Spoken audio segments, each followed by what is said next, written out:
साहेब बंदगी साहेब।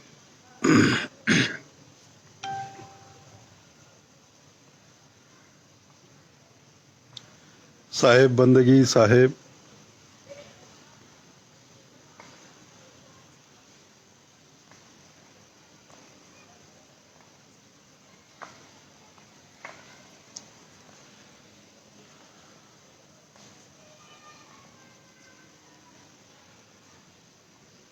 अभी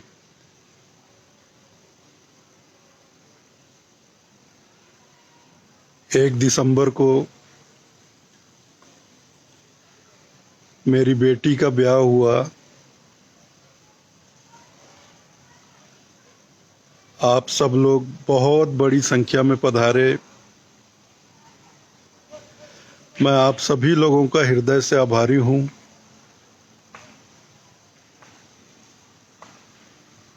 तीन चार बरस पहले जब मैंने बेटी का रिश्ता तय किया था, तब माघ मेले के अवसर पर मैंने आप लोगों से निवेदन किया था कि मैंने अपनी बेटी का रिश्ता तय किया है। जब भी उसकी शादी होगी, ब्याह होगा,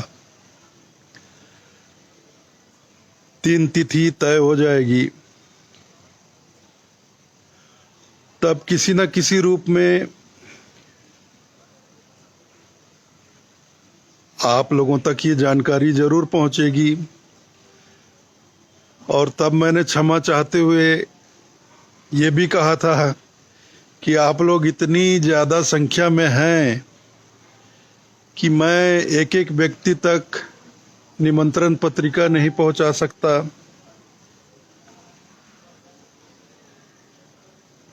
ये मेरे लिए असंभव था। तो जितने लोगों तक मैं निमंत्रण पत्रिका पहुंचा पाया, उससे कम से कम 50 गुना ज्यादा लोगों तक निमंत्रण पत्रिका नहीं पहुंचा पाया। इसके लिए मैं फिर से क्षमा चाहता हूं। लेकिन आप लोग पधारे, मुझे इस बात की हार्दिक प्रसन्नता है कि निमंत्रण पत्रिका नहीं मिलने पर भी, सिर्फ जानकारी होने पर भी आप मेरी बेटी के ब्याह में पधारे। मैं ज्यादा कुछ तो नहीं कर सका, मेरे बस का भी नहीं था। आप अतिथि बनकर पधारे। ये कोई हम कबीर पंथ का मेला तो नहीं था। मेले ठेले की बात अलग होती है, कबीर पंथ का समारोह होता है, उसकी बात अलग होती है। हजारों लाखों में लोग पधारते हैं। कोई कहीं भी डेरा डाल लेता है, भंडारे में, लंगर में भोजन पा लेता है, बाजार हाट लगते हैं, वहां चाय नाश्ता हो जाता है। लेकिन विवाह, मेरी बेटी का विवाह, ये मेरा पारिवारिक कार्य था। और मेरी जिम्मेदारी थी कि कबीर धर्मनगर दामाखेड़ा में ब्याह के दौरान जितने भी लोग पधारे, अतिथि पधारे, उनके रहने की, भोजन की सही ढंग से व्यवस्था हो सके। लेकिन मैं फिर से एक बार कहना चाहता हूं कि मैं इस कार्य में असमर्थ रहा, क्योंकि आप लोग इतने ज्यादा संख्या में हैं कि जिस तरह से मैं चाहता था व्यवस्था हो, वैसा तो मैं बिल्कुल भी नहीं कर पाया।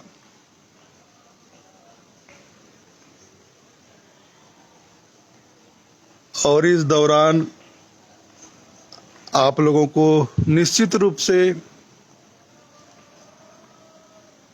कई तरह की असुविधा हुई होगी,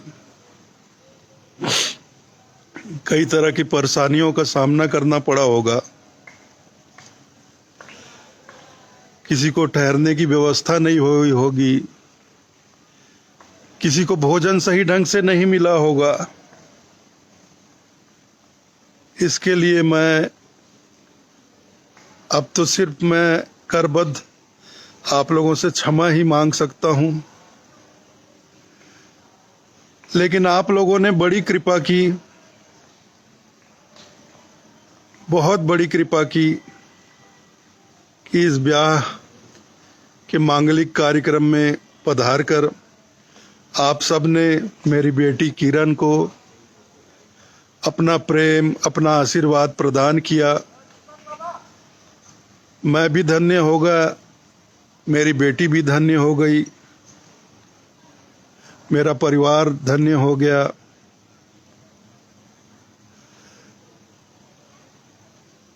आपका जो प्रेम है वही मेरे जीवन की कमाई है। सच पूछिए तो मैंने जीवन में और कुछ नहीं कमाया, मैंने सिर्फ आप लोगों का प्रेम ही कमाया है, और इसके अलावा मुझे कुछ चाहिए भी नहीं। आपका प्रेम, आपका विश्वास बना रहे, यही मेरी सबसे बड़ी पूंजी है। मुझे और किसी पूंजी की चाहत नहीं है।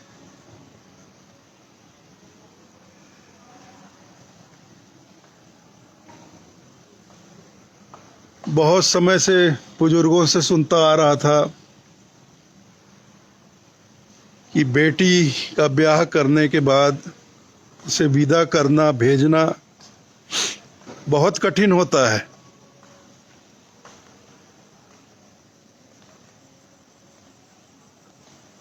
लेकिन अनुभव में ये बात नहीं थी। जब बेटी का विवाह कार्य प्रारंभ हुआ,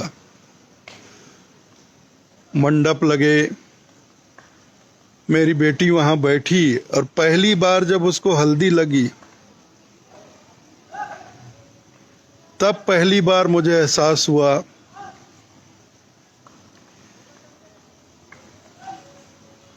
कि मेरी बिटिया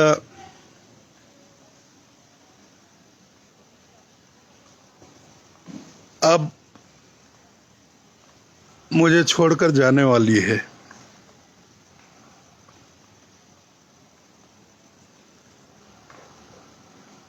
बहुत हर्षोल्लास से, हंसी खुशी से सारे मेहमान आए हुए थे। उन्होंने अपना सहयोग प्रदान किया, बहुत सुंदर वातावरण तैयार किया, उत्साहपूर्वक वातावरण, हंसी खुशी का वातावरण। मैं उन सभी लोगों का आभारी हूं जो आंगन में बैठकर महिलाएं, हमारी माताएं, बहनें ढोलक मंजीरा लेकर मंगल गीत गाती रहीं। बहुत सुंदर लगता था सुनकर। हमारे आमीन माता महिला मंडल की माताएं, बहनें, नवयुवक मंडल के कार्यकर्ता, इनका उपकार तो मैं जीवन में कभी नहीं भूल सकता। जिस तरह से ये लोग व्यवस्था में लगे रहे, लगभग 6 दिन तक, दिन और रात, जिस तरह से इन्होंने मेहनत की,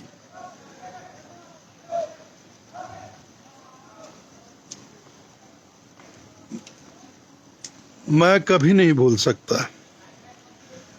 इसके लिए मैं उनका अभिनंदन करता हूं, वंदन करता हूं।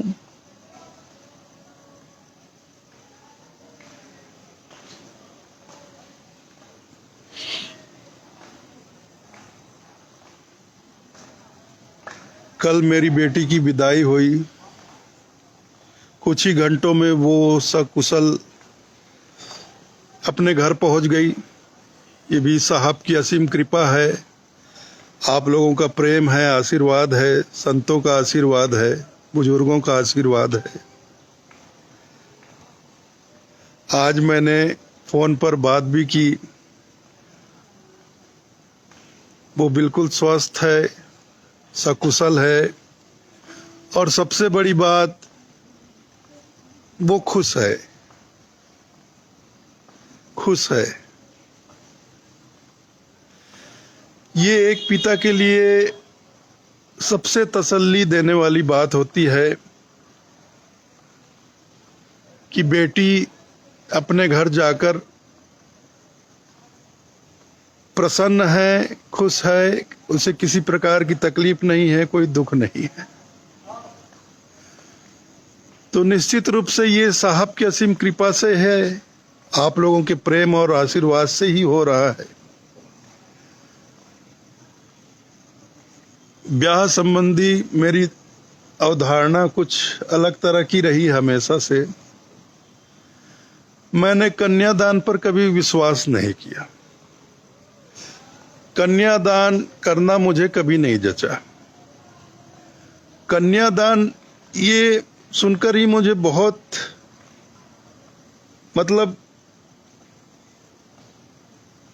अजीब सा महसूस होता है। कन्या जो हमारी बेटी है वो कोई वस्तु नहीं है कि उठाकर हम किसी को दान दे दें। कन्यादान पर मेरा भरोसा कभी नहीं रहा और मैंने कभी कन्यादान के रस्म को, कन्यादान के रीति रिवाज को हृदय से स्वीकार कभी नहीं किया। मुझे पाणी ग्रहण पर भरोसा रहा। पाणी मतलब पानी नहीं, पीने का पानी नहीं। पाणी मतलब हाथ होता है, ग्रहण मतलब ग्रहण करना, मतलब पाणी ग्रहण का मतलब होता है हस्त मिलाप करना। अपनी कन्या का हाथ उसके जीवन साथी के हाथ में दे देना, उसका जीवन साथी मेरी बेटी का हाथ थाम ले, ये पाणी ग्रहण है। इसमें दान वान वाली कोई बात नहीं। मेरी बेटी कोई वस्तु नहीं कि मैं उसको किसी को दान कर दूं। मैंने अपनी बेटी का हाथ उसके जीवन साथी के हाथ से मिला दिया। अब वो जीवन भर के साथी बन गए, जीवन भर एक दूसरे का हाथ थाम कर चलेंगे। और इसमें भी साहब की असीम कृपा रहेगी, आप लोगों का प्रेम और आशीर्वाद रहेगा। वे जीवन भर एक दूसरे का साथ सुख दुख में हर परिस्थिति में निभाते रहें। विदाई की बात है,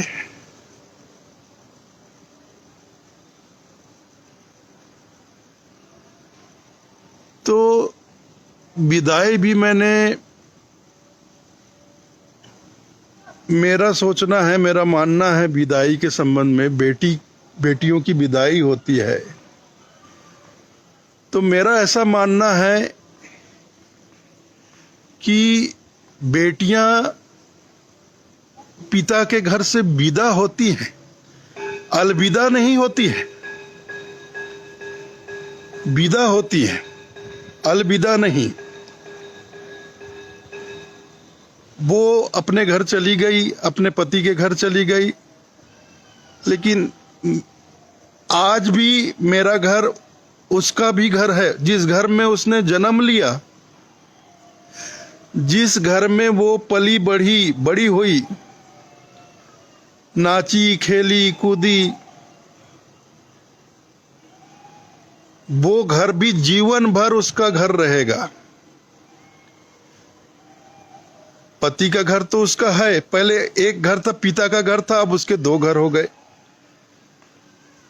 तो मैं कोई वस्तु नहीं है कि उसे उठाकर दान कर दे। पाणी ग्रहण, हस्त मिलाप, उसके जीवन साथी के हाथ में अपने बेटी का हाथ मिला दीजिए, हस्त मिलाप कराइए, पाणी ग्रहण कराइए।